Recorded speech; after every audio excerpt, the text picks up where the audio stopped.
Greetings, Benjamin J. from BENZTRAINZ with another in the series. Well, a follow-up on that Marx 10005 and that Commodore Vanderbilt that arrived today. As you see, both of these locomotives are running just absolutely splendidly. So right now I'm just letting them run.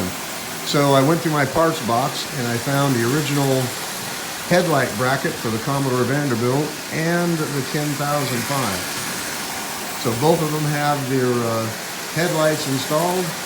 They are complete and running absolutely perfectly. $8.50 each. Really difficult to beat that.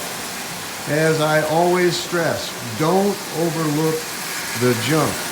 The 10005s are notoriously expensive.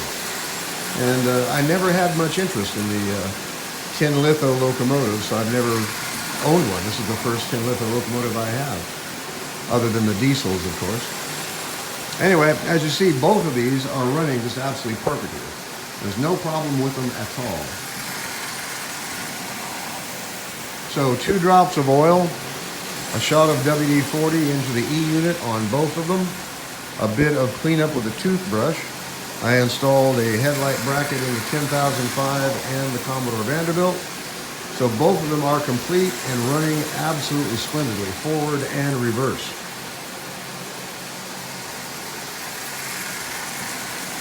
So as you see, they were definitely worth what I paid for them. I bought them for parts.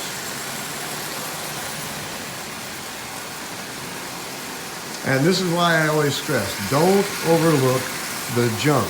You can find some really decent locomotives on eBay at a really decent price if you're willing to get your hands dirty. So as you see, both of these are running absolutely splendidly. There's no problem with them at all. Are they perfect? Nope. Far from it.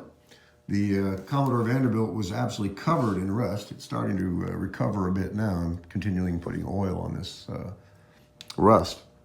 The 10005, as I said, I believe this to be a wind-up conversion. Although I know nothing about these, so I really do not know. But it has a full-size motor with spoked wheels and push rods. It just seems a really strange choice to put in a 10005, especially since you can't see the wheels or the push rods at all. In any case, I've installed its headlight bracket. The Commodore Vanderbilt has an original headlight bracket. It has the red insert in the stack. The 10005 is complete, or appears to be, in better than fair condition. And the nice thing about it, of course, is both of them are running absolutely perfectly.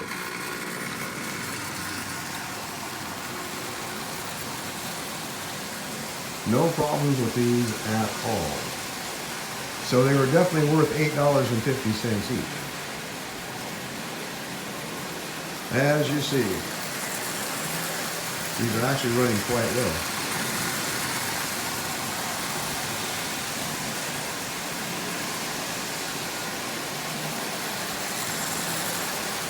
So anyway, I just wanted to do a follow-up video. I'll be running these the rest of the day.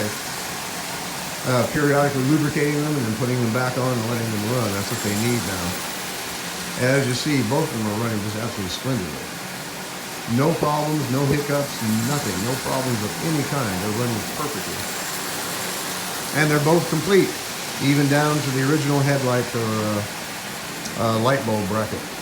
Anyway, I just wanted to do a quick video on this. As always, if you have any questions, feel free to drop me an email, BENZTRAINZ@gmail.com. And as always, thank you for watching.